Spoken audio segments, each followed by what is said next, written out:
నీవైతివో రెప్పచాటు కన్నీళ్ళే కష్టాలు మోసెలో తప్పులెన్ని ఉన్నాయో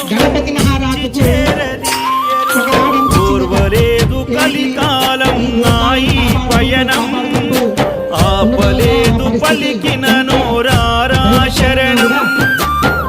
కాళ్ళు కాలిపోయినా సీమునెత్తులొచ్చినా సన్నసెమటలు బట్టి సొమ్మసిల్లినా కనిపిస్తే చాలు అంటూ ఆ కలిని మరిచిపోతూ అయ్యప్పని అలాగే గణపతి కాలం వచ్చిందట వచ్చి ఎంత దూరం